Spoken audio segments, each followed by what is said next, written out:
The night was thick with fear. Imagine a knock at your door, not the friendly kind, but the kind that turns your blood to ice. Heavy boots on the cobblestones, the rustle of dark robes, the whispered words that could end a life.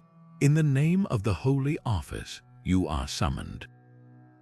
This was the reality for thousands during the height of the Inquisition, a time when suspicion was a weapon and faith was enforced with fire and iron. Behind the grand cathedrals and pious sermons of medieval Europe lurked a shadowy empire of terror, where accusations were as deadly as daggers and confession often meant torture. But what do we really know about the Inquisition beyond its grim reputation? The truth is far more disturbing than the myths. This wasn't just about religion, it was about power, control, and the chilling machinery of fear. Secret tribunals operated in hushed rooms where names were whispered like curses, and neighbors turned on neighbors with a single word. The accused faced horrors we can scarcely imagine. Racks that stretched bodies to breaking, iron chairs heated until they glowed, and confessions torn from lips under unspeakable pain. Yet even darker secrets lie buried beneath centuries of dust and deliberate silence. Tonight, we pull back the veil on one of history's most infamous chapters. We'll walk the dimly lit corridors where inquisitors plotted, hear the muffled cries from cells forgotten by time, and uncover the startling truths behind the Inquisition's most ruthless tactics. This isn't just a story of the past, it's a warning about how easily fear can be weaponized, how quickly justice can twist into cruelty. By the end, you'll see the Inquisition not as a distant nightmare, but as a mirror held up to the darkest corners of human nature. So steel yourself, what comes next will change how you see history forever. The Inquisition didn't emerge from thin air. It grew from seeds planted deep in the soil of medieval Europe, where the Church wielded power like a double-edged sword. In the year 1231, Pope Gregory IX issued a decree that would send ripples of dread across the continent. This was the birth of the Papal Inquisition, a formal system to root out heresy with ruthless efficiency. But heresy wasn't just a matter of faith, it was a threat to the very order of society. Europe was a patchwork of kingdoms and lords all vying for control, and the Church saw dissent as a crack in its foundation. Before Gregory's decree, local bishops handled accusations of heresy, often with uneven rigor. Some turned a blind eye, others punished with fire. But as movements like the Cathars gained followers, ordinary people who dared to question church doctrine, Rome realized it needed a more fearsome tool. The Inquisition centralized that power, sending specially appointed inquisitors to hunt down heretics with papal authority. These weren't wild mobs or rogue priests, they were bureaucrats of terror, armed with meticulous records and a mandate to purify Christendom by any means necessary. The irony, many of the Inquisition's early targets weren't sinister cultists, they were peasants and craftsmen who simply sought a purer, simpler faith. The Cathars, for example, rejected the Church's wealth and rituals, preaching humility instead. To Rome, that was treason, and so the machinery of fear began to turn. What started as a crusade against doctrinal rebellion soon twisted into something darker. A weapon to silence critics, seize property, and crush any whisper of defiance. The Inquisition wasn't just about saving souls, it was about holding on to power in an age where faith and politics were tangled like chains. By the 14th century, the Inquisitors' reach stretched far beyond heresy. They investigated everything from blasphemy to superstition, their courts operating in shadowed secrecy. Witnesses could accuse neighbors without facing them, rumors became evidence, and torture, sanctioned by the Church itself, extracted confessions that sealed fates. The Inquisition's legacy isn't just in the lives it destroyed, but in the blueprint it created, a system where fear was law and doubt was a death sentence.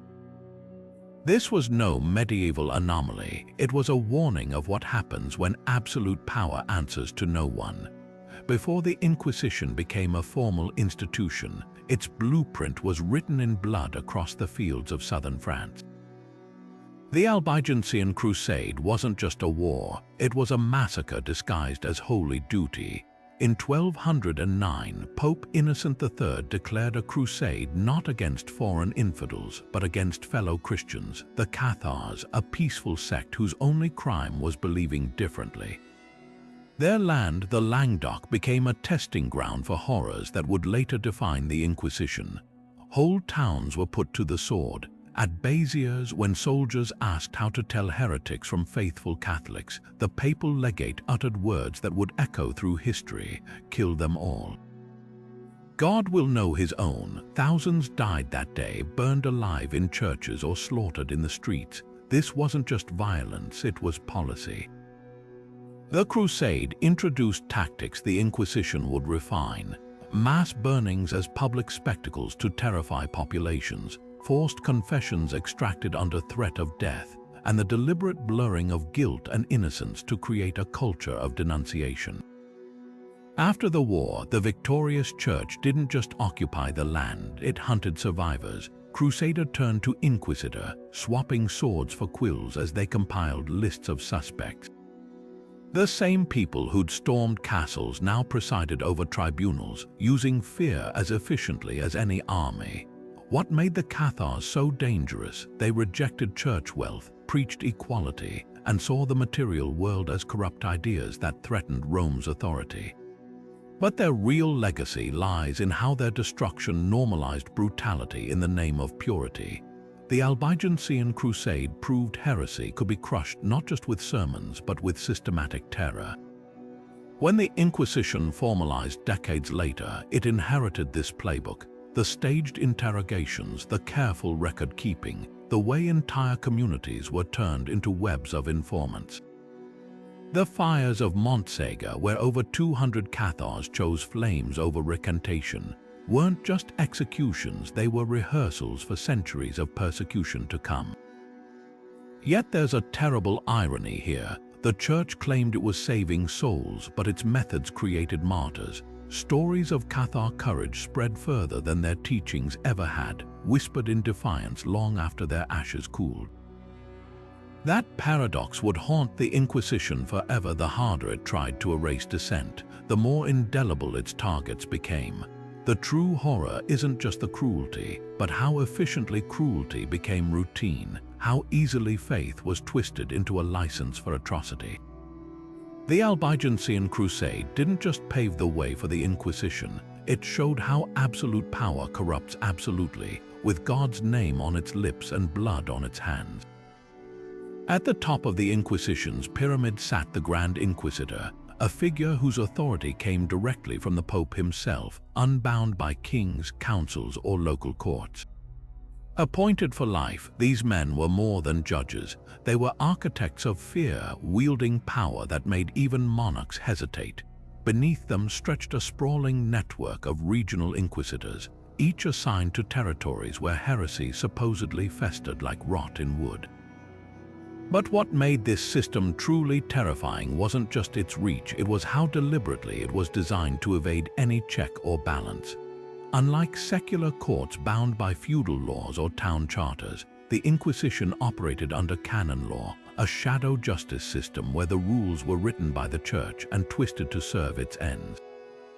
Local bishops had no authority over inquisitors, mayors couldn't intervene. Even accusations against inquisitors themselves had to be sent to Rome, ensuring few dared to speak up. And at every level, the system incentivized denunciation. Ordinary people were pressured to spy on neighbors with promises of spiritual rewards, or worse, threats of being labeled accomplices if they stayed silent. The Inquisition didn't just punish heresy, it manufactured it, turning communities into panicked snarls of suspicion where anyone might be next. Consider the case of Bernardo Gui, one of the most notorious inquisitors in 14th century France. His manuals detailed exactly how to extract confessions, isolate the accused for months in lightless cells, use sleep deprivation and starvation to break their will, then present torture as an act of mercy, a chance to repent before eternal damnation.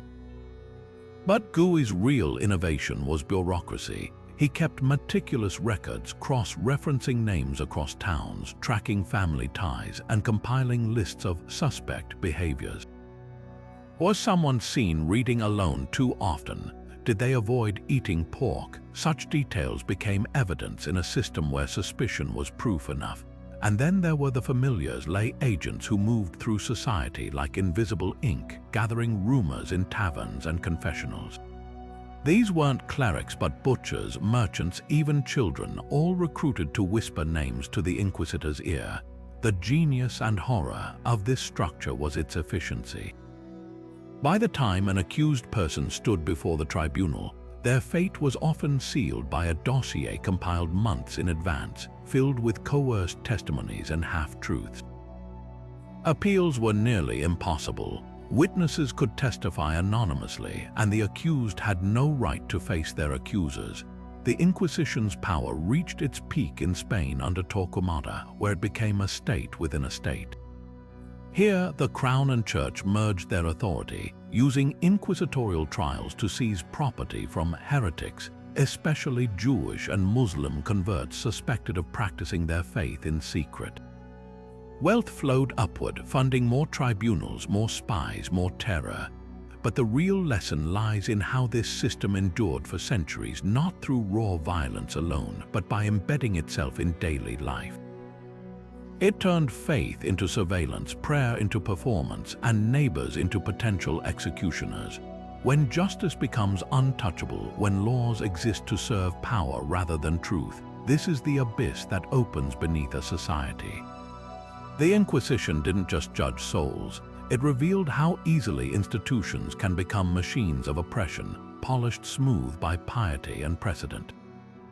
The interrogation chambers of the Inquisition were laboratories of despair, where pain was measured not in screams but in broken wills. Sleep deprivation, known as the torture of the vigil, was one of their subtlest and most devastating tools.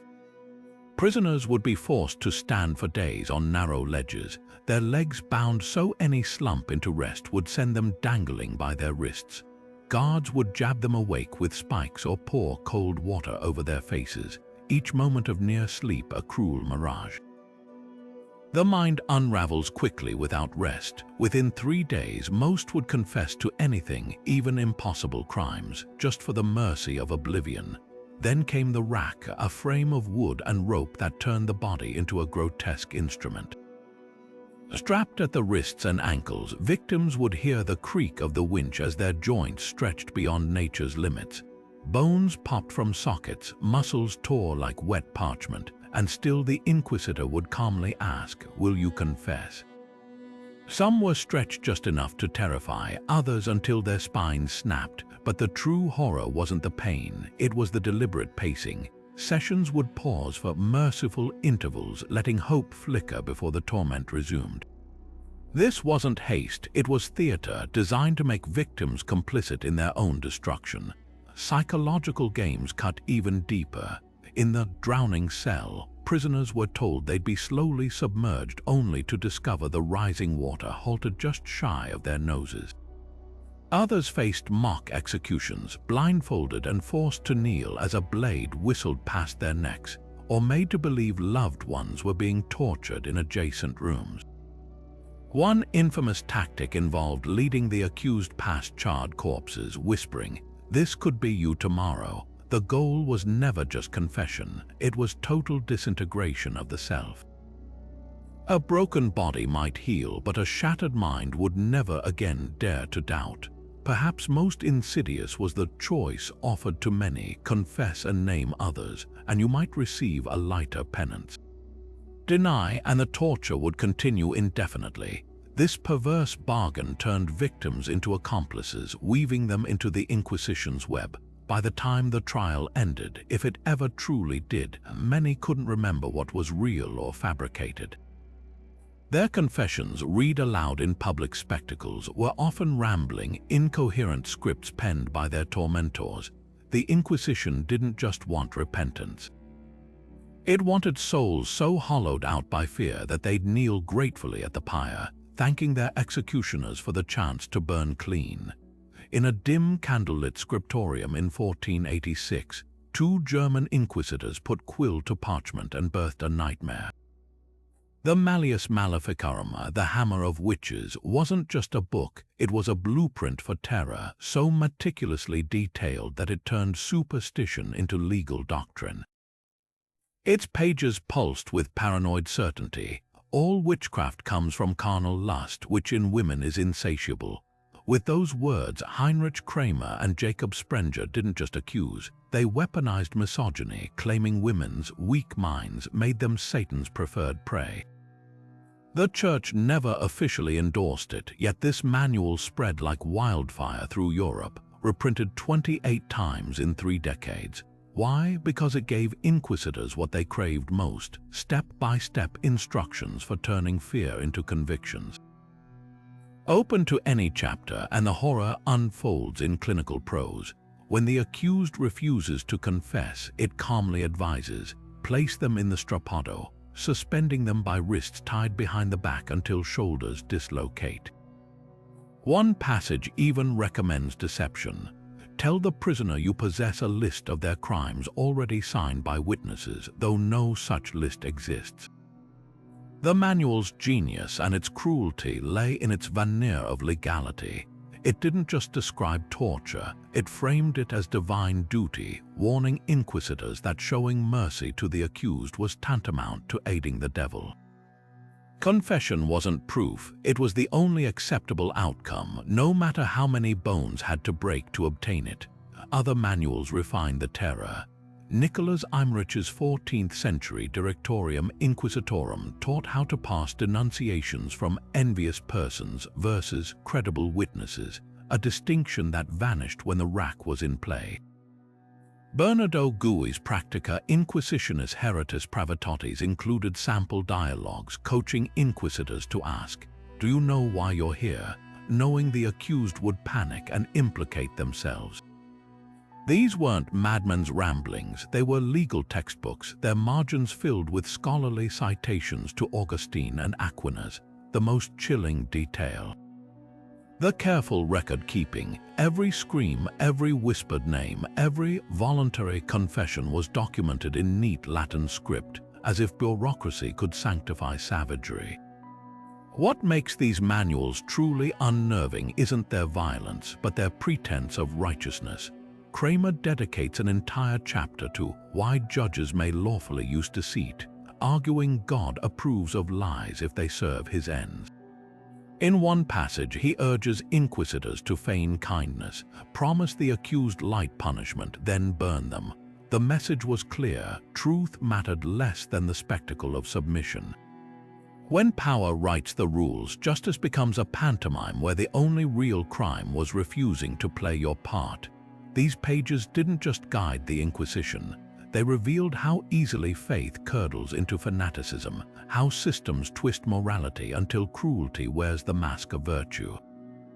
The fire that consumed witches and heretics was first kindled in the dry tinder of these ink-stained pages.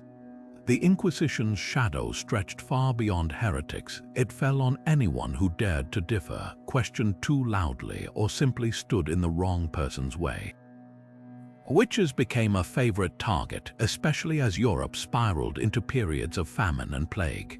When crops failed or children fell ill, communities turned on vulnerable women, midwives with knowledge of herbs, widows who lived alone, healers whose remedies seemed too potent to be natural. The Malleus Maleficarum gave inquisitors the perfect tool, a legal framework to transform superstition into sentences of death. But behind many accusations lay petty jealousies, land disputes, or the simple need for a scapegoat.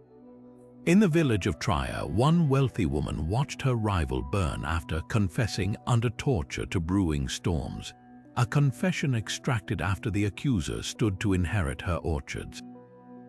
Jewish communities faced a different kind of predation. In Spain, the Inquisition hounded conversos, Jewish converts to Christianity, accusing them of Judaizing in secret. A family might be denounced for lighting candles on Friday nights or refusing pork at a neighbor's dinner. The truth, many were devout Christians, but their ancestry made them targets for confiscation. King Ferdinand and Queen Isabella used the Inquisition as a financial engine, seizing property from the accused to fund their wars and palaces. In Valencia, records show 90% of those tried for crypto-Judaism lost their homes whether guilty or not. The system thrived on this ambiguity. The more impossible it was to disprove an allegation, the easier it became to exploit. Muslims in Spain suffered similarly under the label of Moriscos. Forced converts who clung to clandestine prayers or wore clean linen on Fridays faced the rack, but often their real crime was thriving in trades like silk weaving or medicine, skills that bred resentment among Christian competitors. One Toledo physician was burned not for heresy, but because his cures embarrassed the local monks. Even science itself became heresy when it challenged church doctrine.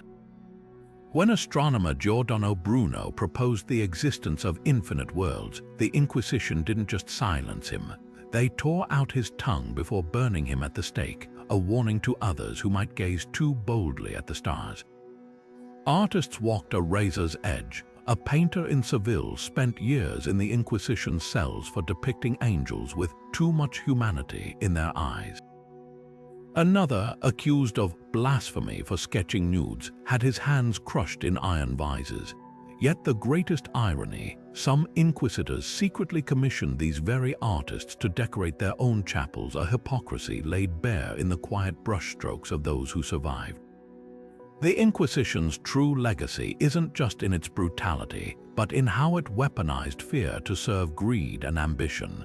When justice becomes a tool for settling scores, when faith is reduced to performative cruelty, no one is truly safe.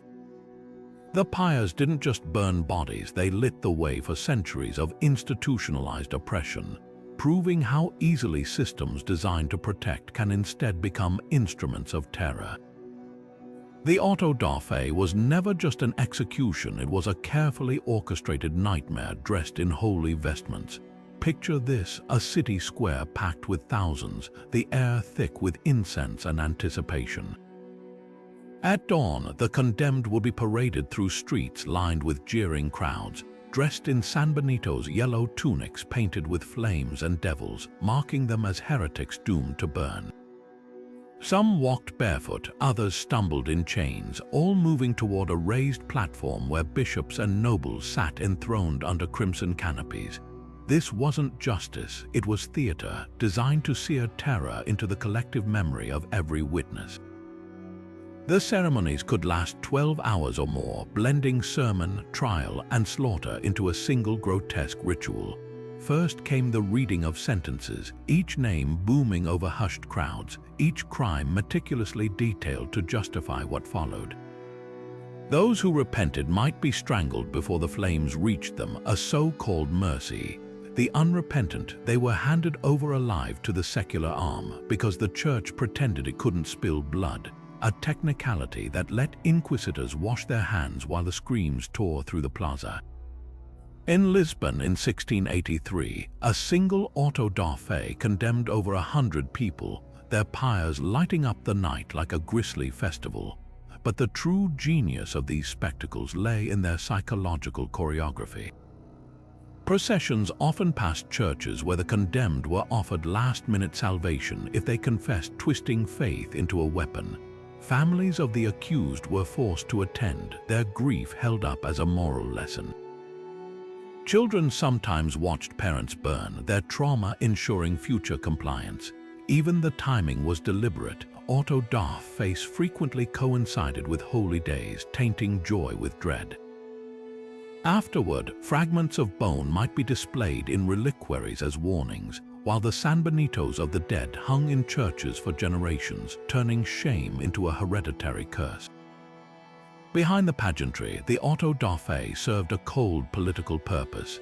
In Spain, where the Inquisition answered directly to the crown, these events reinforced royal supremacy. When Philip II attended one in Valladolid, his presence signaled that heresy wasn't just a sin, it was treason. The message to nobles and commoners alike was clear: defy the church and you defy the state. And yet, for all their brutality, these spectacles sometimes backfired. in Mexico City, when a Criollo man named Hernando Alonso was burned for secretly practicing Judaism, the crowd accustomed to seeing only indigenous or Jewish victims began murmuring against the inquisitors. Terror, it seemed, worked best when it targeted the marginalized. What lingers most horrifically is how normal it all became. Account books from Seville list expenses for auto da fe like any other municipal event: firewood priced by the pound, garlands for the grandstands, payment for the executioner's assistants. The banality of evil is no modern concept. It was etched into the ledgers of the Inquisition, where torture and death were just another line item. The auto da fe didn't just punish the guilty. It taught entire populations to kneel before fear, to mistake cruelty for righteousness, and to see their neighbors suffering as divine justice. Centuries later, we still live in the shadow of that lesson. When power dresses itself in holy robes, the worst atrocities can be made to look like acts of faith. While earlier Inquisitions operated under the Church's authority, the Spanish Inquisition was something far darker, a fusion of religious fanaticism and state power, where heresy became treason and torture served the crown. At its helm stood Tomás de Torquemada, a name synonymous with merciless efficiency. A former confessor to Queen Isabella, he wielded unparalleled influence, transforming the Inquisition into a political weapon. Unlike the Papal Inquisitions of France or Italy, which answered to Rome, Spain's version reported directly to the monarchy. This wasn't just about saving souls, it was about consolidating a fledgling empire under the banner of Catholic purity. The shift became glaringly obvious in 1492, the same year Columbus sailed west. While history remembers the voyage, it often forgets the edict signed months earlier, the expulsion of all Jews from Spain. Those who refused baptism were given 4 months to abandon homes they'd lived in for centuries. But the cruelty had a twist. Converts who stayed, known as conversos, faced even greater peril. Torquemada's inquisitors suspected them of practicing Judaism in secret, and these suspicions became a gold mine. A single accusation could strip a family of their wealth, with 30% of confiscated property flowing directly to the crown. In Valencia, records show trials skyrocketed after nobles realized they could inherit their neighbors' vineyards by whispering a name to the right priest. Torquemada's innovation was bureaucracy as terror. He established regional tribunals with standardized procedures, each staffed by teams of notaries to document every scream and confiscation. Interrogations followed a chilling script. Prisoners were told their confessions would bring mercy, only to find the promise hollow. One tactic involved staging fake executions, dragging the accused to a pyre, then halting at the last moment to extract more names. The goal wasn't just punishment, but eradication of an entire culture.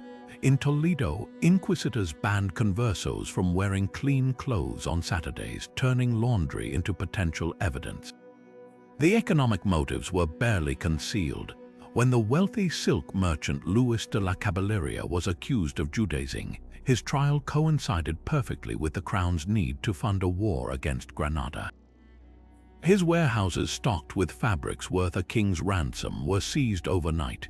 Even death offered no escape. Families of the condemned owed back taxes on properties the Inquisition had already burned. The system's true genius and its horror lay in its self-perpetuation. Every arrest funded more arrests, every confession justified more torture, yet the darkest irony. Many conversos were devout Catholics. Some had no Jewish ancestry at all, but their success in trades like medicine or finance made them targets. In Seville, a physician named Andrés Laguna was accused after curing a nobleman's gout with methods deemed too Jewish, never mind that his remedies came from Galen, not the Talmud. The Inquisition didn't care about truth, it cared about fear, and fear kept the gold flowing. Torquemada's legacy isn't just in the thousands who burned. It's in the blueprint he left: how to dress greed in scripture, how to turn faith into a noose tight enough to strangle a nation. Portugal's Inquisition often lurks in Spain's shadow, but its brutality rivaled and in some ways surpassed its better-known counterpart. While the Spanish focused on purity of blood, the Portuguese Inquisition became a sprawling colonial operation, stretching from Lisbon's grand plazas to the sugarcane fields of Brazil. The terror began in earnest in 1536, when Pope Paul III granted King John III authority to establish his own holy office. Lisbon's first auto da fe erupted just 3 years later, setting the stage for a reign of fear that would last centuries. What made Portugal's Inquisition uniquely horrifying was its scale. The 1682 auto da fe in Lisbon's Terreiro do Passo stands as one of the bloodiest spectacles in Inquisition history. Over 200 victims, Jews, New Christians, even wayward priests, were paraded before a crowd of 40,000, their sanbenitos splattered with painted flames. But here's the twist: many weren't even locals. Portugal's empire stretched from Angola to Macau, and the Inquisition followed, plucking victims from colonies to feed its pyres. A merchant from Goa might find himself shipped in chains to Lisbon, accused of Hindu practices by a rival who coveted his spice trade routes. Nowhere was this machine more ruthless than in Brazil. Unlike Spain's American colonies, where the Inquisition operated through periodic visits, Portugal embedded tribunals directly in Salvador and Recife. Their targets, not just European heretics, but indigenous spiritual leaders and enslaved Africans preserving their traditions. Jesuit missionaries had already branded native ceremonies as devil worship, but the Inquisition systematized the persecution. In 1615, a Tupinambá shaman named Cunhambeb was burned in Bahia for refusing to abandon his people's healing rituals, a death sentence framed as cleansing the land of idolatry. The hypocrisy was staggering. While the Church condemned indigenous practices as savage, it turned a blind eye to planters who worked enslaved Africans to death. Yet if those same enslaved people practiced candomblé, a faith blending Yoruba traditions with Catholicism, they risked the rack. Records from Rio's tribunal describe cleansing ceremonies where priests destroyed sacred drums and beads, then forced the accused to kneel on salt, a twisted echo of their own baptism rituals. Portugal's Inquisition also excelled in financial cruelty. Unlike Spain, where confiscated wealth funded wars, Lisbon's inquisitors skimmed profits directly. One case involved a new Christian diamond trader whose entire inventory vanished into the chief inquisitor's pockets before his trial even concluded. Colonial elites learned quickly: accuse a rival of Judaizing and you might inherit his sugarcane mill. Perhaps most haunting is how the terror shaped Brazil's culture. To survive, indigenous and African rituals went underground, morphing into hybrid forms like Catimbo and Umbanda faiths that still thrive today as silent rebellions against the Inquisition's flames. The pyres are long cold, but their smoke lingers in the shadows of colonial churches, where saints stand side by side with the gods the Inquisition failed to erase. The Inquisition didn't just rely on torture, it crafted an entire pseudoscience of guilt, turning the human body itself into a canvas of heresy. Take the so-called witch's mark, a patch of skin believed insensitive to pain. Inquisitors would jab needles into suspects, searching for spots that didn't bleed, a proof, they claimed, of a pact with the devil. Never mind that calluses from labor or simple nerve conditions could produce the same result. In the hands of a determined interrogator, even a scar became Satan's signature. One manual instructed examiners to blindfold the accused during these tests, ensuring they couldn't anticipate the pricks, a veneer of objectivity masking what was really theater of the absurd. Then there was the trial of tears. A suspect who failed to weep under questioning was damned as a heretic, their dry eyes evidence of a hardened heart. But here's the catch: exhaustion from sleepless nights in damp cells, dehydration from withheld water, or sheer terror could all stifle tears. In the trial of a Franciscan monk in 1484, records show he was declared guilty after days of torture left him physically incapable of producing moisture. The Inquisition's logic was circular torture created the very symptoms it claimed to uncover. Bizarrely, even everyday behaviors became indictable offenses. A woman in Navarre was accused of witchcraft because her cat stared too intently at a neighbor's child. A blacksmith in Germany faced the rack after his tools were deemed unusually polished, supposedly by infernal hands. The most perverse twist, inquisitors often employed witch prickers, traveling con men who used trick needles with retractable points to prove innocence or guilt for a bribe. One such fraud, John Kincaid, sent over 200 women to their deaths in Scotland before his deception was exposed, though far too late for his victims. The cruel genius of these tests lay in their impossibility to disprove. Pass one and another would be devised, fail, and the result was predetermined. Like a rigged carnival game, the rules shifted to ensure the house always won. What began as superstition became institutionalized madness, where the desperate search for certainty only bred more horrors. The true heresy wasn't in the accused, it was in a system that dressed its cruelty in the robes of reason, turning suffering into scripture and fear into fact. The whispers started with a child's fever.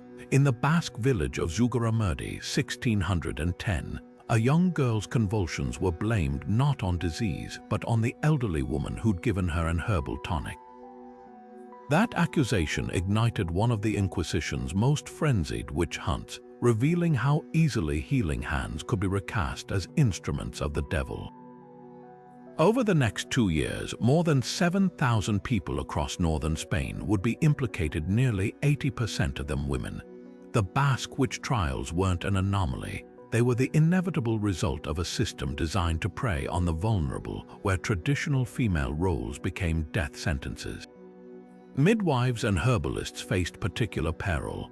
Their knowledge of plants and childbirth, once revered, now marked them as suspicious.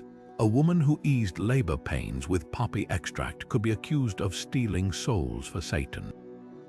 One trial record from Logroño describes a healer named Maria de Zimaldegui, whose salves saved infants from rashes. When a child died despite her care, neighbors swore they'd seen her flying by moonlight. Under torture, she confessed to attending a witch's sabbath where the devil appeared as a goat, a script lifted straight from the Malleus Maleficarum's fantasies. The irony, the same inquisitors who burned her likely employed male physicians using identical remedies, but their licenses came from universities, not whispered village lore.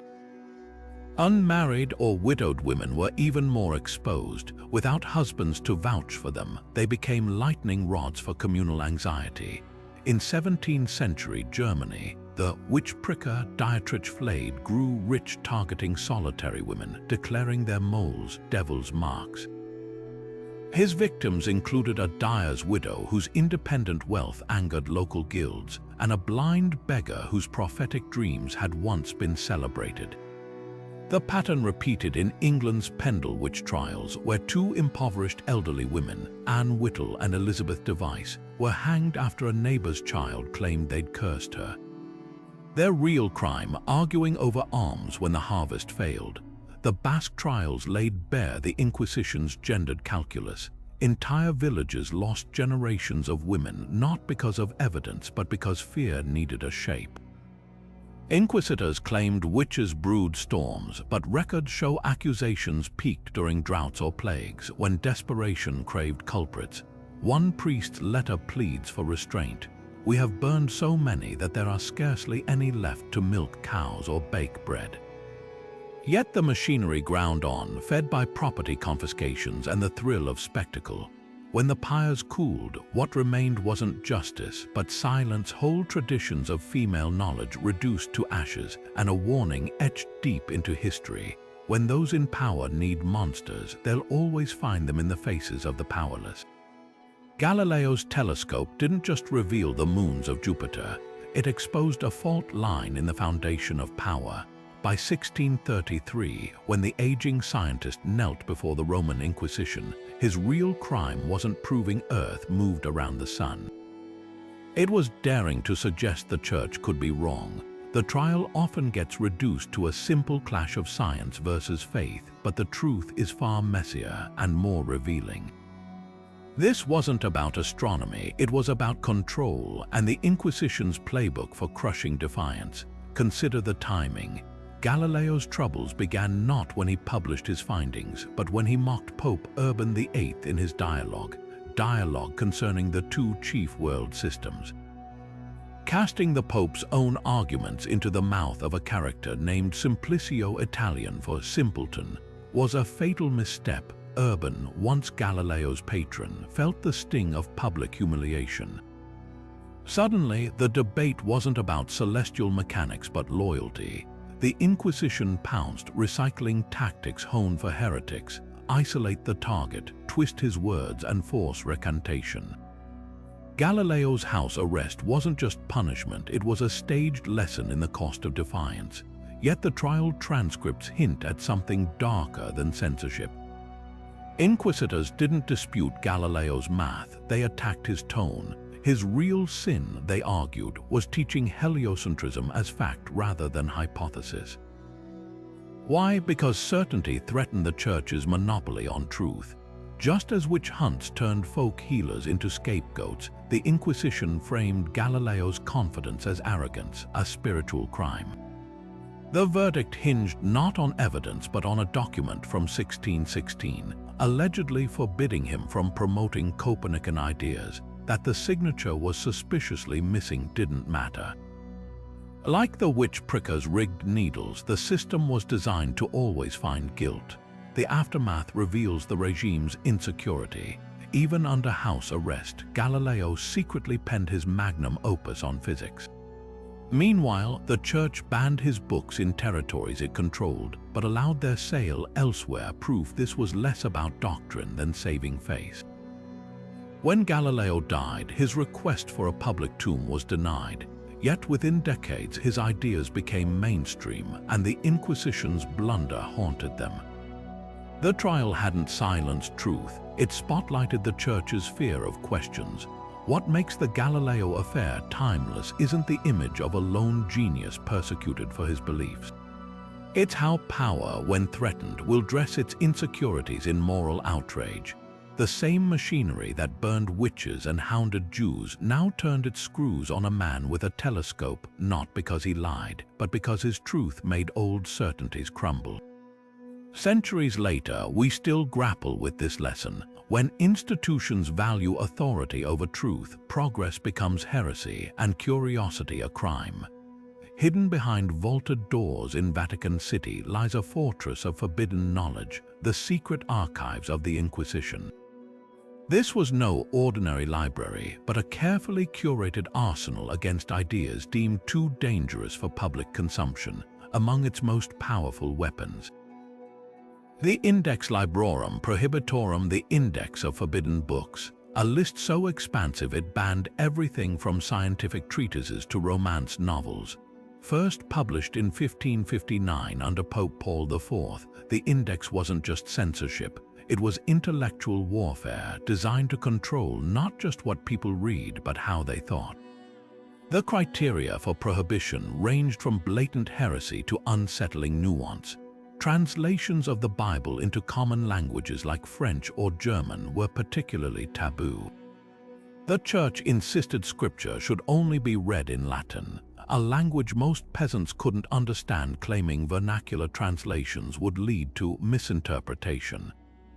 The real fear, allowing ordinary people direct access to the text, undermined clerical authority. When the Spanish mystic Luis de Leon was tried by the Inquisition, his crime wasn't blasphemy, but translating the Song of Solomon into Castilian. His 4-year imprisonment sent a clear message: knowledge was power, and the Church meant to keep both. Science fared no better. Works by Copernicus, Kepler, and later Galileo were scrubbed from libraries, their ideas branded as threats to divine order. Even medical texts faced scrutiny. The Flemish anatomist Andreas Vesalius saw his groundbreaking De Humani Corporis Fabrica, which challenged ancient Galenic theories placed on the index despite saving countless lives. The irony, many inquisitors secretly consulted banned books themselves. One trial record from Toledo mentions an accused heretic caught with a prohibited text, the same volume found later in the inquisitor's own study. Literature became collateral damage. Dante's Divine Comedy, with its unflattering portrayals of popes, was expurgated. Machiavelli's The Prince, a manual of realpolitik, was deemed too dangerous for rulers and peasants alike. Even harmless romances like La Celestina were altered, their pages blacked out like prisoners blindfolded before execution. The censor's pen didn't just strike through words, it rewrote reality, airbrushing history to fit dogma. Some bans bordered on absurdity. In 1632, the Index prohibited a geometry textbook because its author had Protestant ties, never mind that angles and triangles had no theology. A century later, Portuguese inquisitors banned an entire cookbook for including a Jewish recipe for chickpeas. But the darkest joke, the Index itself was forbidden to the public. Ordinary believers couldn't even check which books might damn them, a perfect trap where ignorance became both the crime and the punishment. The archive's surviving records reveal a bureaucracy obsessed with control.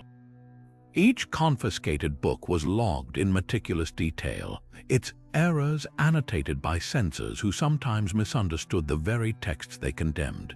In Seville, a crate of smuggled Bibles was found hidden inside wine barrels, a symbol as potent as any parable. Truth, like wine, ferments when sealed too long. The Inquisition's greatest failure wasn't in burning books, but in proving their power. Every page they tried to erase became a beacon, drawing readers to the very ideas they feared. Forbidden words have a habit of outliving their jailers. Beneath the grand cathedrals and righteous proclamations, the Inquisition hid an open secret. It ran on gold. Confiscation wasn't just a punishment, it was the lifeblood of the system, turning heresy into a lucrative enterprise.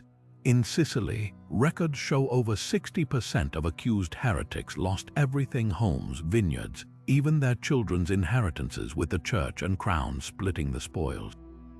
A single wealthy merchant's trial could fund an entire tribunal for months.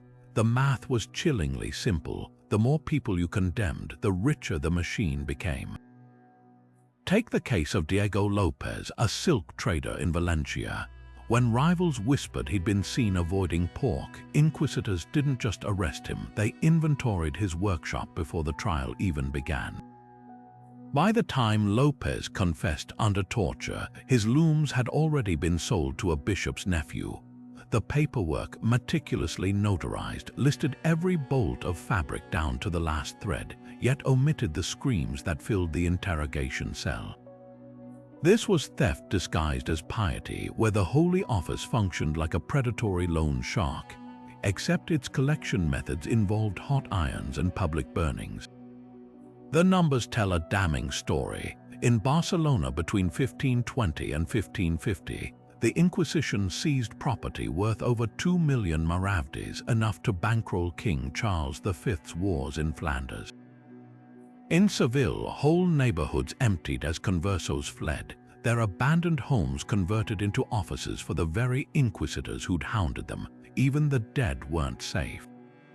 If a condemned heretic had heirs, they were forced to pay back taxes on confiscated estates, a diabolical twist where families owed money for property they'd never inherit.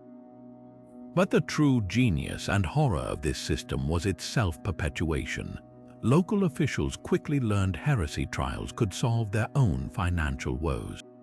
A struggling noble might suddenly remember his neighbor's grandfather once refused communion, triggering an investigation that conveniently ended with the noble acquiring new olive groves. In Palermo, archives reveal a spike in accusations during poor harvests, as starving peasants denounced wealthy landowners in hopes of reward. The Inquisition didn't just tolerate these motives, it encouraged them, offering informants a cut of the spoils or, in some regions, a portion of the victim's ashes as macabre trophies. The darkest irony, many inquisitors grew rich while preaching poverty. Cardinal Juan Pardo de Tavera, head of Spain's Supreme Council, died owning palaces stuffed with seized art, all gifts from grateful tribunals. Meanwhile, the system's foot soldiers, torturers, scribes, even the men who gathered firewood for pyres were paid from victims' estates, binding them to the machine's cruelty.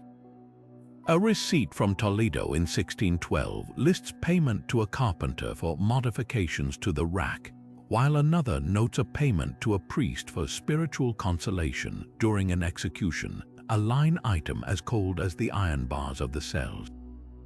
This wasn't justice gone awry, it was business as usual. When faith becomes currency and torture turns a profit, the difference between salvation and slaughter narrows to the weight of a coin.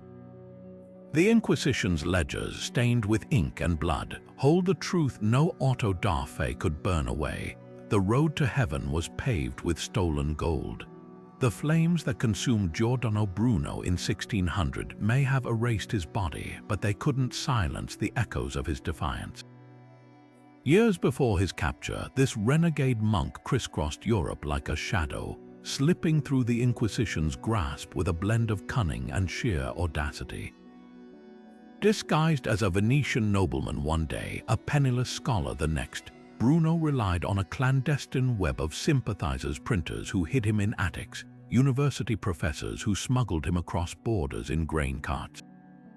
His greatest trick, exploiting the Inquisition's own bureaucracy. By moving constantly between city-states and kingdoms, he forced rival factions of clerics to waste years arguing over who had jurisdiction to arrest him. Not all escape stories ended in tragedy. Take the case of Isabel de la Vega, a conversa in Seville who turned her execution into a vanishing act. On the eve of her auto da fe, guards found her cell empty save for a rope woven from torn bedding and a mocking note quoting Exodus, "Thou shalt not suffer a witch to live." She'd bribed a jailer's son with emeralds sewn into her hem, then fled to Istanbul disguised as a Moorish merchant's wife. Her route, the so-called Saffron Road, a chain of crypto-Jewish safe houses stretching from Andalusia to Ottoman lands, where orange groves hid cellar tunnels and ship captains asked no questions for enough gold. The real heroes of this underground were often the least celebrated. In Lyon, a guild of silk weavers ran a smuggling operation right under the Inquisition's nose, weaving coded messages into fabric patterns to coordinate escapes. One surviving sampler shows birds flying north, a signal that the route to Calvinist Geneva was clear. Meanwhile, in Amsterdam, a network of Baptist midwives specialized in forging baptismal certificates, transforming fleeing heretics into lifelong Protestants with pen strokes. The price for these services was sometimes as simple as a promise: help the next runner in the chain. Perhaps the most ingenious resistance came from within the system itself. In Portugal, a scribe named Duarte Nunes secretly altered trial records, changing death sentences to exile for hundreds. His method, exploiting the Inquisition's obsession with paperwork. He'd transpose dates to invalidate evidence or lose key documents until statutes of limitations expired. When finally caught, his last act was to burn the prison's ledgers, taking countless secrets to his grave. These stories of escape and subterfuge reveal a truth far more dangerous than any heresy. The Inquisition's power had limits. For every auto da fe that cowed the masses, there were those who whispered, who hid, who forged new paths through the darkness. Their legacies live on in the cracks they pried open, proof that even the most terrifying systems can't extinguish the human instinct to resist.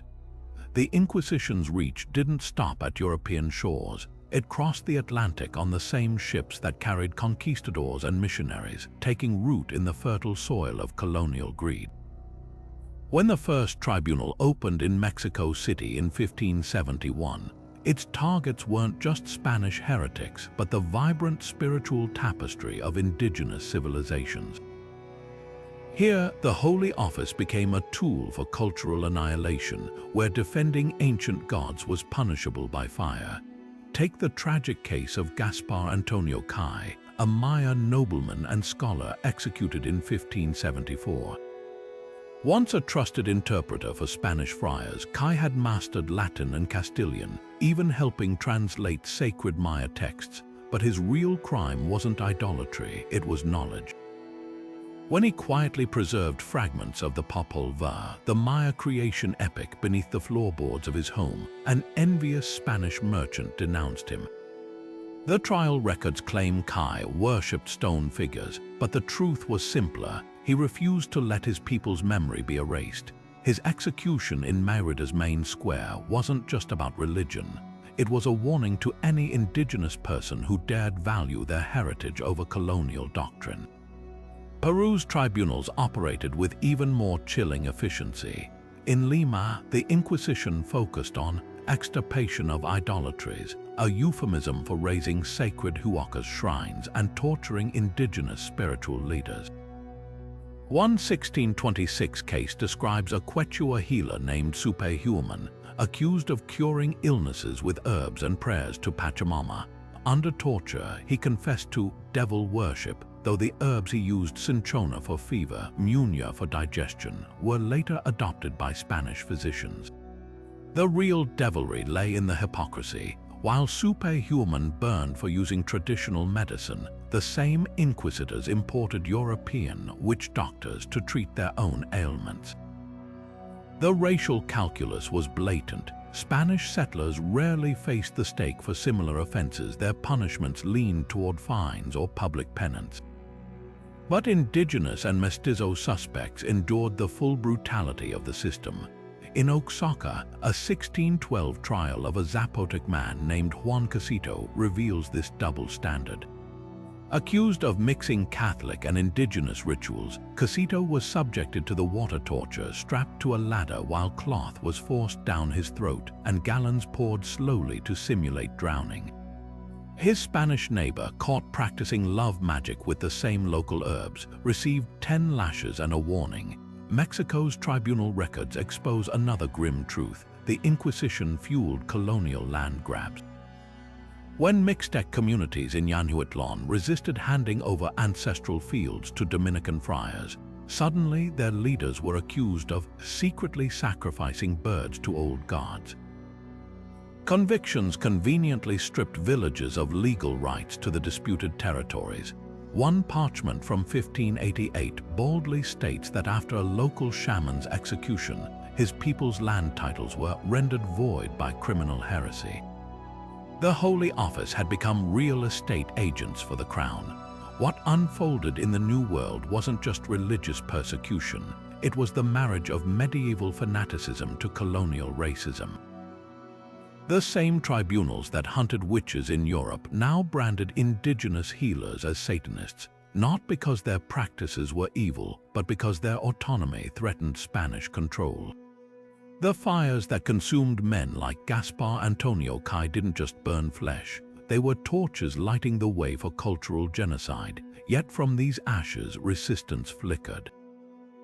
Hidden in caves across Yucatan, Maya scribes kept copying sacred texts. High in the Andes, villagers whispered prayers to old gods under the guise of saint festivals. The Inquisition sought to break entire worlds, but some truths proved too deep to burn. When Martin Luther nailed his 95 Theses to that Wittenberg church door in 1517, he didn't just challenge indulgences, he unwittingly handed the Inquisition its greatest enemy and, paradoxically, its most potent justification. As Protestant ideas spilled across Europe like grain from a split sack, the Church's response wasn't just suppression, it was reinvention. Suddenly, heresy wasn't just about scattered cults or Jewish converts lighting Sabbath candles. It was a full-blown ideological war, and the Inquisition became its frontline soldiers. Nowhere was this bloodier than in the Netherlands, a crossroads of trade and thought where Luther's pamphlets spread faster than plague. Spanish-controlled Flanders became a killing field.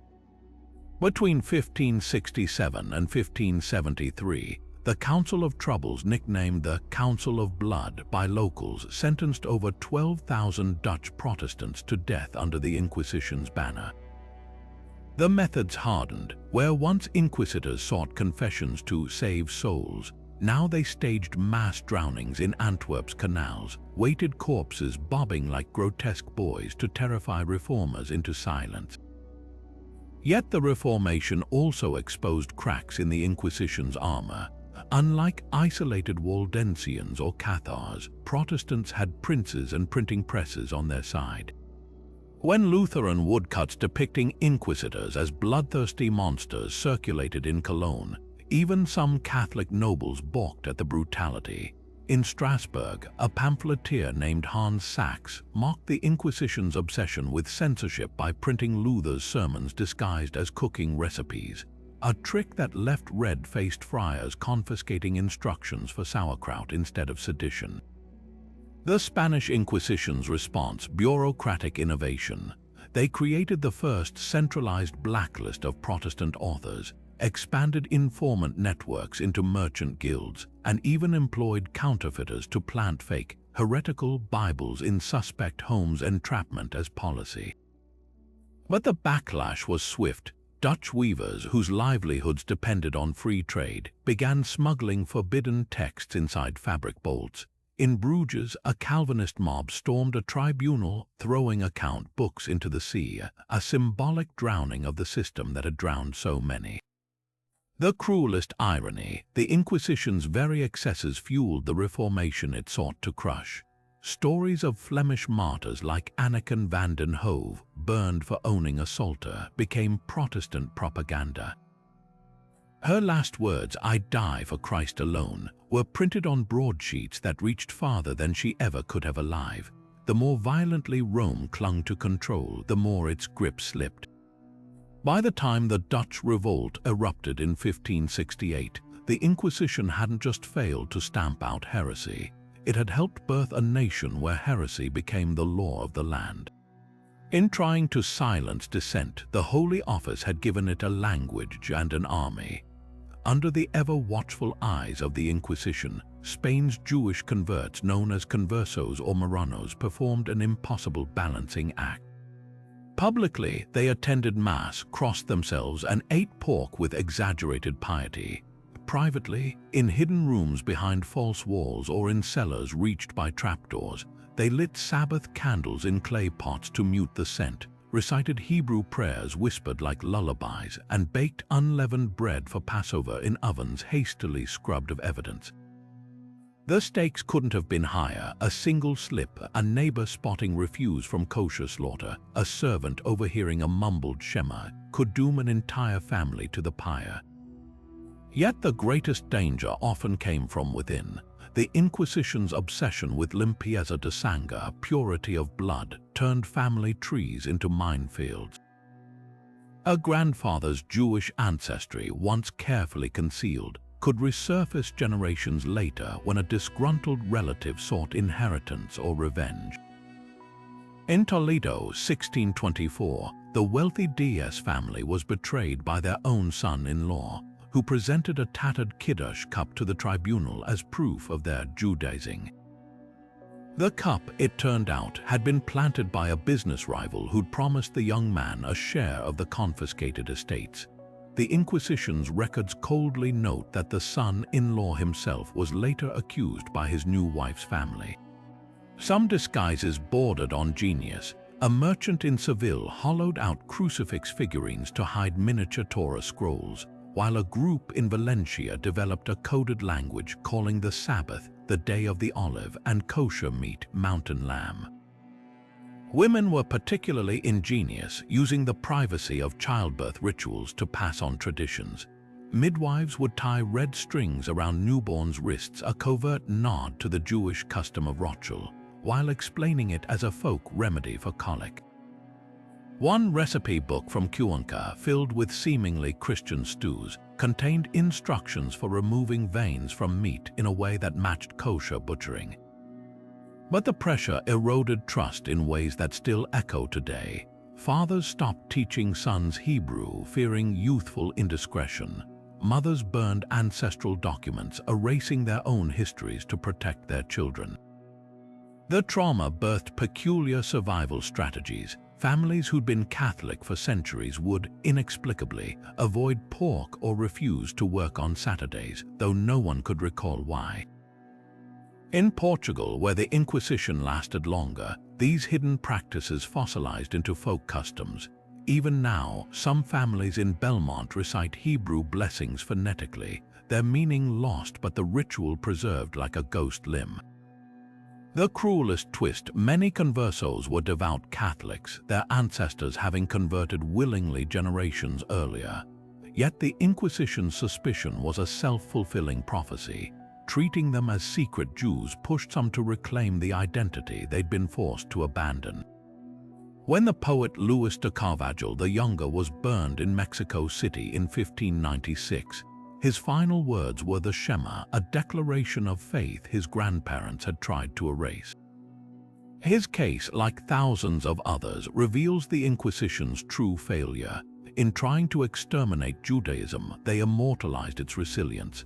The candles they sought to snuff out only burned brighter in hiding, their light carried through centuries in whispered prayers and half-remembered rituals. What they meant to destroy became indestructible. The Inquisition's black-robed figures and smoke-choked pyres never truly faded from memory. They seeped into the marrow of Western culture, becoming shorthand for the horrors of unchecked power. Edgar Allan Poe's The Pit and the Pendulum didn't just describe torture. It resurrected the Inquisition's methods with such visceral precision that readers could almost smell the damp stones of the dungeon. His fictional prisoner, strapped beneath a slowly descending blade, embodied a very real terror, the suffocating inevitability of institutional cruelty. Poe's genius was in distilling centuries of historical brutality into a single, claustrophobic nightmare, one that still makes modern audiences flinch at the creak of rusty hinges. Video games like Assassin's Creed amplify this legacy, transforming inquisitors into pixelated villains whose robes ripple with malevolent grandeur. In Assassin's Creed Roman II, the Borgia family wields the Inquisition like a cudgel, burning dissenters in Rome's Piazza del Popolo, a digital recreation of events that once stained those cobblestones with real blood. The game's fictional hero, Ezio, doesn't just duel Templars, he dismantles an entire system where faith masks tyranny. Players don't merely witness history, they feel the weight of it as they liberate virtual prisoners from cells that mirror the dank oubliettes of Segovia. Literature and gaming are just the surface. The Inquisition's imagery thrives in political cartoons, where judges in peaked hats loom over defendants, and in phrases like witch hunt, tossed around to decry modern persecutions. Even Monty Python's Spanish Inquisition sketch, with its absurdist priests bursting through doors, works because the original was so terrifying that parody becomes catharsis. The joke lands precisely because we still recognize the shadow behind the silliness. Film amplifies this haunting. The Name of the Rose pits Sean Connery's Franciscan monk against a blind inquisitor whose fanaticism ignites a monastic library, and with it, centuries of accumulated knowledge. The message is clear: dogmatism burns books long before it kindles pyres. Similarly, Goya's Ghosts lays bare the Inquisition's corrosive effects on art, showing how Francisco Goya's paintings, once vibrant, darken as he witnesses the torture of his muse. Why does this motif endure? Because the Inquisition wasn't just a historical event, it was a blueprint. Its methods, anonymous accusations, show trials, the conflation of dissent with heresy echo in every modern regime that weaponizes fear. When protesters compare police batons to inquisitorial torquemadas, or when whistleblowers are smeared as traitors, the past isn't merely referenced, it's relived. The hooded figures of Star Wars' Imperial Senate aren't fantasy. They're the ghostly procession of auto da fe victims marching forward through time, the irony. The Inquisition sought to erase heresy, but its own legacy became indelible. Every time a gamer outwits a virtual inquisitor or a reader shudders at Poe's pendulum, the victims win a small victory. Memory, it seems, is the one thing even fire couldn't destroy. 2,000 years of Christian history reached a pivotal moment on March 12, 2000, when Pope John Paul II stood before the world and did what no pontiff had dared. He apologized.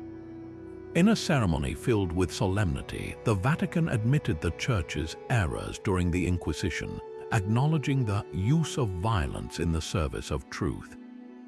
The words were carefully chosen, a diplomatic dance between remorse and doctrinal caution. For survivors, descendants, and historians, it was a watershed, yet for many, the apology rang hollow without concrete restitution. The scars ran too deep for mere words to heal. The apology's limitations became glaring upon closer inspection. While John Paul expressed regret, he stopped short of condemning the Inquisition as institutionally evil. No names of victims were read. No lands or wealth seized centuries earlier were returned. Most strikingly, the Vatican's archives, a labyrinth of trial records, denunciations, and execution orders, remained largely sealed. To critics, this was spiritual theater, a nod to modern sensibilities without true accountability. Jewish groups noted the apology blurred distinctions between medieval anti-Semitism and the Holocaust's industrial slaughter, as if centuries of terror could be tidied into a single vague statement. Behind those locked archive doors lies the unresolved heart of the matter. Despite gradual releases, Pope Francis permitted limited access to Inquisition files in 2019. Thousands of documents remain restricted. Historians argue these papers could reveal not just victims' fates, but how the system corrupted itself. In Lisbon, researchers found receipts proving 16th-century inquisitors sold confiscated property before trials even concluded. In Mexico, hidden correspondence exposed bishops demanding bribes to overlook indigenous practices. The Vatican's hesitation fuels suspicion. What truths still threaten the Church after 500 years? The debate over reckoning takes strange turns in former Inquisition strongholds. Spain's town of Cordoba, once home to a notorious tribunal, now hosts Inquisition tours where costumed actors reenact trials for tourists sipping sangria. Meanwhile, descendants of conversos in Portugal push for citizenship reparations, a symbolic gesture acknowledging ancestors forced into exile. Even DNA companies capitalize on the legacy, offering Inquisition ancestry reports to uncover hidden Jewish or Muslim roots. The trauma has become commodified, yet the structural wounds remain. Perhaps the sharpest question isn't about the past, but the present. Can any institution that wielded such power ever truly atone? The Church's modern struggles, abuse scandals, financial opacity mirror the Inquisition's sins too closely for comfort. When victims' bones still surface beneath Spanish convents and Sicilian castle floors, no apology can unburn them. What lingers isn't just guilt, but the uneasy knowledge that systems built on absolute authority rarely surrender it willingly. The Inquisition's true reckoning may lie not in Vatican statements, but in whether humanity learns its darkest lesson. That faith, when weaponized, leaves scars no time can fully erase. Some historians argue the Inquisition's brutality has been exaggerated, that its death toll pales beside modern genocides or even the witch hunts of Protestant Europe. They point to studies suggesting only 12,000 executions over 3 centuries, as if that number softens the horror. But this cold calculus ignores the terror's true scope. For every body burned at the stake, hundreds more were shattered in unseen ways, families torn apart, cultures erased, generations traumatized by a system designed to break souls as thoroughly as it broke bones. Take the archives of Toledo, where yellowed parchments list not just executions, but the walking dead. A merchant blinded by red-hot irons for reading scripture in his cellar, a weaver whose hands were crushed for stitching Hebrew letters into tapestries, children taken from heretic parents and given to pious families like spoils of war. These weren't isolated cases. In Portugal, the Tribunal of Evora alone left 20,000 pages of trial records, each a life appended. Even if flames consumed relatively few, the Inquisition's true weapon was dread's slow poison seeping through entire societies. The numbers debate also obscures grim regional realities. While some Italian tribunals executed fewer than a dozen people annually, Spain's burned hundreds in single auto da fe. Mexico's tribunal focused on indigenous idolaters, sent over 100 to the stake in just its first decade. And how do we count those who died in cells from torture or by suicide after losing everything? The Lisbon earthquake of 1755 exposed a ghastly secret: collapsed dungeons filled with skeletons still chained to walls, their trials never completed. Then there's the matter of missing records. When Napoleon's troops sacked Seville's Inquisition palace in 1810, they found bonfires of documents, centuries of evidence hastily destroyed. Survivor accounts hint at the scale. A letter from a Barcelona merchant describes watching 19 mule carts loaded with trial files vanish into a monastery furnace during the 1700s. What truths went up in that smoke? The most pernicious myth is that the Inquisition was orderly compared to secular courts, but its cruelty lay in precision, not restraint. Meticulous scribes noted how many turns of the rack it took to dislocate a heretic's shoulders, or the exact moment a witch's mark appeared under repeated needle jabs. This wasn't justice with occasional excess, it was industrialized suffering, where every scream was measured, every confiscated coin accounted for.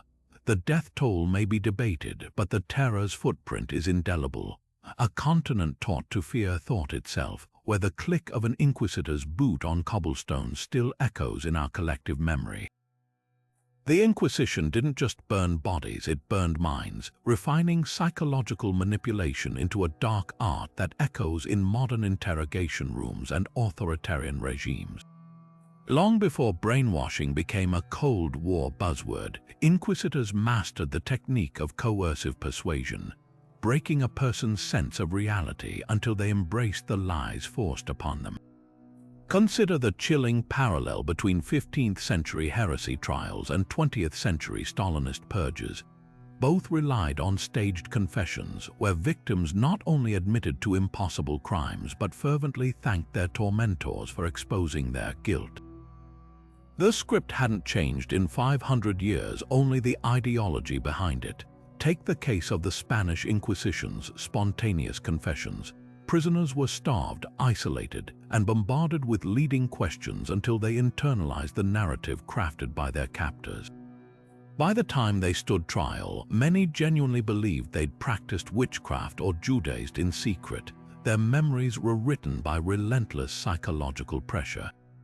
This same playbook reappeared in Maoist China's struggle sessions, where intellectuals denounced themselves for bourgeois tendencies with tears streaming down their faces. The method's brilliance and horror lies in its inversion of justice. When confession becomes the only path to survival, truth becomes irrelevant. Modern authoritarian regimes have simply swapped theological jargon for political dogma. North Korea's prison camps employ nearly identical tactics to medieval inquisitors: sleep deprivation, forced kneeling for days, the strategic use of hope and despair to extract loyalty oaths from detainees. Even the staging mirrors the auto da fe, televised show trials where broken defendants recite scripted apologies, their hollow eyes reflecting not just fear but the shattered remains of their identity. The Inquisition's real innovation wasn't the rack, it was understanding that controlling minds requires more than pain. It demands the annihilation of a person's belief in their own sanity. Survivor accounts reveal another haunting legacy: the weaponization of community. Inquisitors turned villages into panopticons where neighbors spied on each other for survival. This same dynamic fueled the Stasi's informant networks in East Germany, where children reported parents for disloyalty. Both systems understood that fear is most corrosive when it comes from those you love. The Basque witch trials demonstrated this brutally when a 7-year-old's testimony could send her grandmother to the stake. Trust itself became heresy. Perhaps the most insidious parallel is the bureaucratic veneer. Like the Inquisition's notarized torture logs, modern regimes sanitize brutality with paperwork. Argentina's military junta filed meticulous records of desaparecidos, just as inquisitors itemized confiscated property down to the last chicken. The message is identical: cruelty gains legitimacy when stamped by official seals. Even language follows the same patterns. Medieval terms like heretic and Judaizer have their counterparts in enemy of the people or counter-revolutionary, labels that strip humanity before the first blow lands. This isn't just history repeating itself. It's proof that the Inquisition's greatest triumph wasn't enforcing religious orthodoxy. It was blueprinting how power breaks the human spirit. The tools have evolved from thumbscrews to solitary confinement, from pyres to black sites, but the core algorithm remains: isolate, disorient, reconstruct. When victims emerge believing their own false confessions, the system no longer needs chains. It's installed its prison inside their minds. The true measure of the Inquisition's success isn't in how many died screaming, but in how many lived whispering, and how many still do today. The Inquisition stands not just as a dark chapter in history, but as a mirror reflecting the timeless dangers of power unchecked by conscience. Beneath the crosses and solemn chants, it operated with the cold precision of a machine, one that turned faith into a weapon, neighbors into informants, and suffering into sacrament. Its legacy isn't merely the thousands who perished in flames, but the blueprint it left behind. How easily institutions can twist morality to serve control, how bureaucracy can sanitize brutality, and how the language of salvation can mask the hunger for dominance. Consider the mechanisms that sustained it: the meticulous record-keeping that made torture seem orderly, the financial incentives that turned heresy hunts into profit centers, the psychological manipulation that convinced victims they deserved their fate. These weren't medieval anomalies, they're tools still wielded today, repurposed by regimes that cloak oppression in the rhetoric of righteousness. The Inquisitors' robes may have faded, but their shadows linger in every system that equates dissent with sin. Yet the most haunting lesson lies in how ordinary people became complicit. The baker who reported a rival for avoiding pork, the scribe who falsified trial records for promotion, the crowds who cheered at auto-da-face, none thought themselves monsters. They believed, as so many do, that their cruelty served a greater good. That's the true horror, the banality of evil, the way atrocity becomes routine when dressed in tradition or divine mandate. Could this happen again? The question isn't rhetorical. Look around, where voices are silenced under the guise of security, where scapegoats are carved from marginalized groups, where laws are twisted to punish thought rather than action. The gears of the Inquisition still turn, even if their design has evolved. History doesn't repeat, but it rhymes. The pyres may be metaphorical now, but the fear they spread burns just as bright. So the real challenge isn't remembering the past, it's recognizing its echoes in the present. When does zealotry cross into tyranny? When does order become oppression? The Inquisition's greatest warning isn't about what was, but what could be, and whether we'll have the courage to resist when the knock comes, not for our neighbor's door, but our own. So now we turn to you. After all these centuries of secrets dragged into the light, which revelation left you most shaken?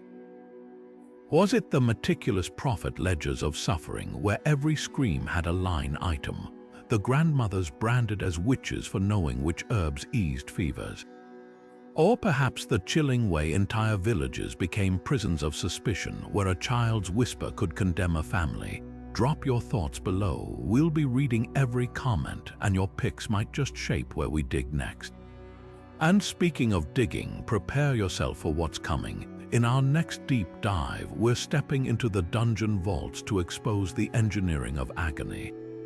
Imagine a device called the Judas Cradle, where victims were suspended above a pyramid-shaped spike, their own weight doing the torturer's work as they struggled, but we'll save the rest for the full reveal.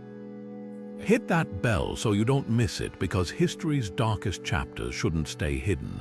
Until then, keep questioning, keep uncovering, and remember, the past doesn't just whisper warnings, it screams them.